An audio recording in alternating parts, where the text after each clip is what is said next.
नमस्कार. आज आपण एक अशा विषयावर बोलणार आहोत जो आपल्या प्रत्येकाच्या अगदी जिव्हाळ्याचा आहे. बघा, आपल्या सर्वांनाच वाटत असतं ना की आपलं आयुष्य, आपली आजूबाजूची परिस्थिती आणखी थोडी चांगली असावी. रोजच्या त्या धकाधकीतून बाहेर पडून खऱ्या अर्थाने काहीतरी अर्थपूर्ण घडावं असं नेहमीच वाटतं. तर आज आपण move your world from within या अप्रतिम पुस्तकातील काही अत्यंत प्रभावी संकल्पनांचा अभ्यास करणार आहोत. आपण स्वतःचं असं एक परिपूर्ण जग नक्की कसं निर्माण करू शकतो याचं हे एक सखोल विश्लेषण आहे.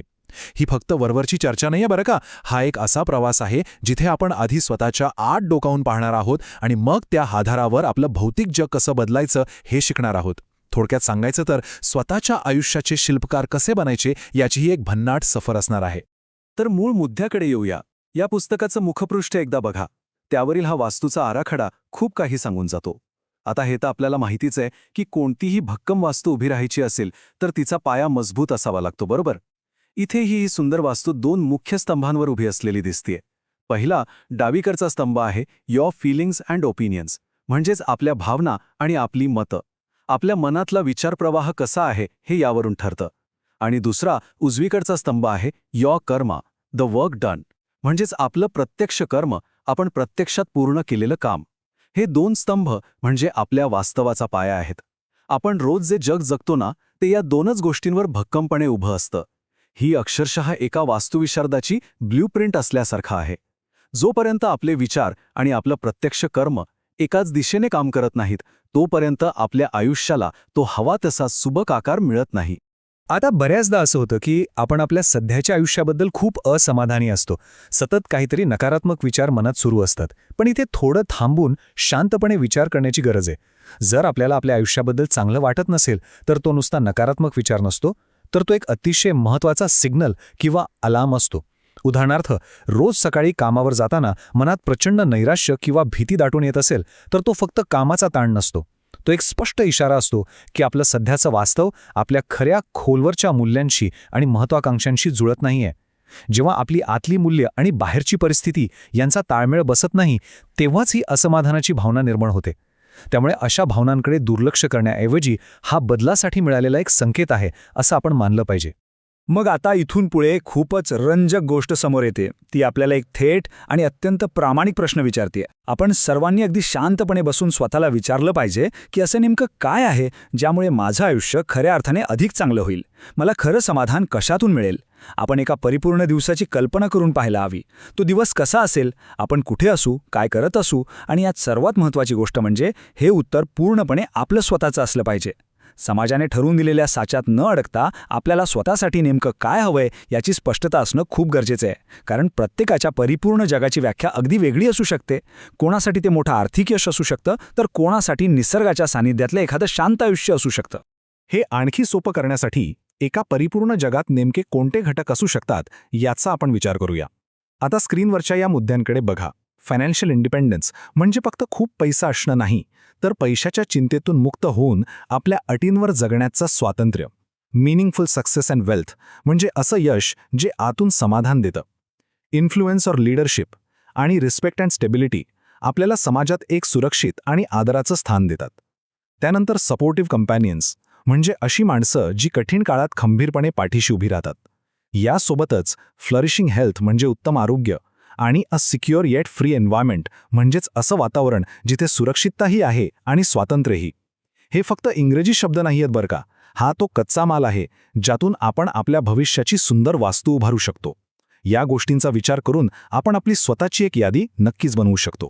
तर इथला सर्वात महत्त्वाचा मुद्दा हा आहे की सकारात्मक विचार नक्कीच महत्त्वाचा असतो. पण इथे एक अतिशय वास्तववादी सत्य आपण स्वीकारायलाच हवं. Wanting is not designing, dreaming is not building. म्हणजे केवळ इच्छा असणं म्हणजे रचना करणं नव्हे, आणि फक्त स्वप्न पाहणं म्हणजे वास्तू उभारणं नव्हे. आपण अनेकदा ऐकतो की नुसताच चांगला विचार केल्याने किंवा लॉ ऑफ अट्रॅक्शन वापरल्याने जग बदलतं. पण तसं नसतं. केवळ चांगला विचार करून किंवा नुसत्याच इच्छा बाळगून आपलं भौतिक जग रातोरात बदलत नाही. सकारात्मकतेमुळे आपल्याला ऊर्जा मिळते हे 100% खरं आहे. पण प्रत्यक्ष जगात बदल घडवण्यासाठी नुसती स्वप्न पाहून चालत नाही, तर प्रत्यक्ष जमिनीवर उतरून काम करावं लागतं.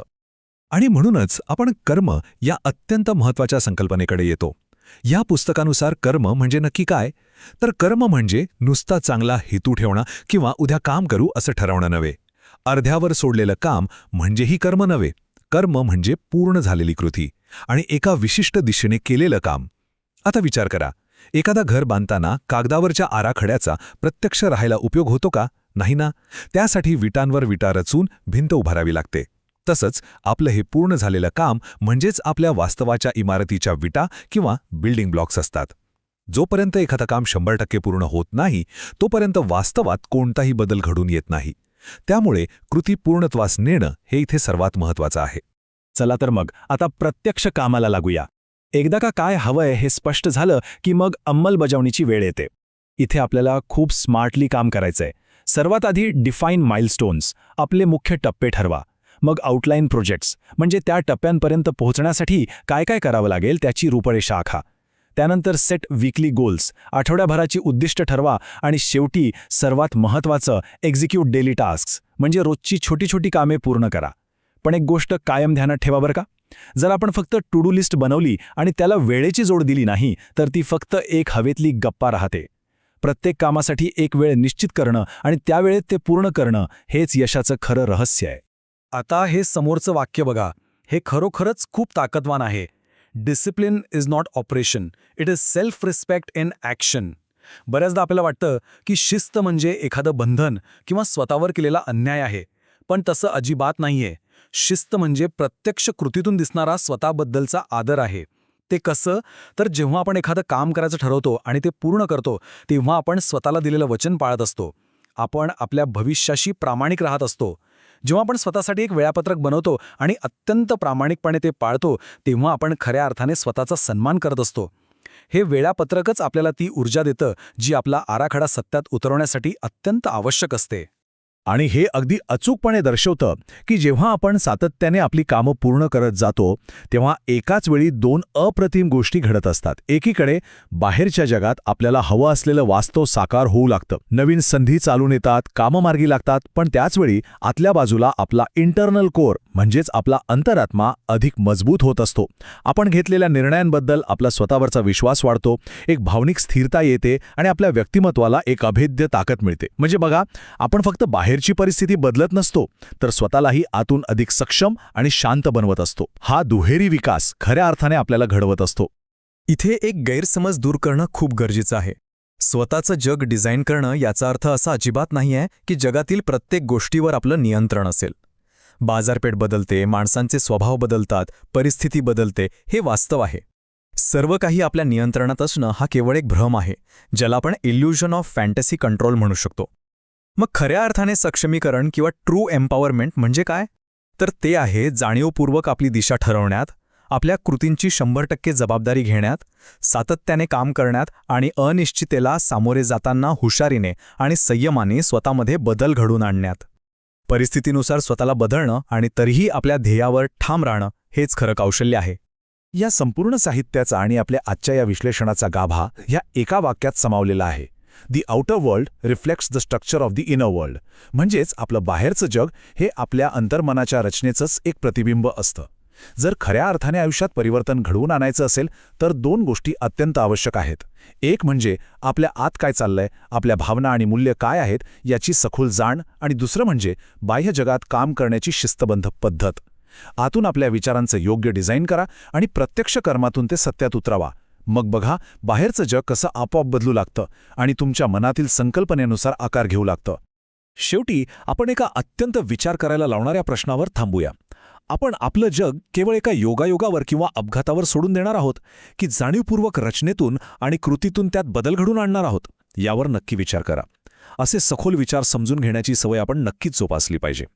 आजच्या या चर्चेतून जी काही प्रेरणा मिळाली आहे ना, तिचा वापर करून आजच्या दिवसातलं किमान एक छोटंसं काम, एक डेली टास्क पूर्ण करा आणि आपल्या ब्लूप्रिंटवर काम करायला सुरुवात करा. स्वतःचं जग स्वतःच्या हातांनी घडवण्यासाठी ही समज आपल्याला नक्कीच उपयोगी पडेल.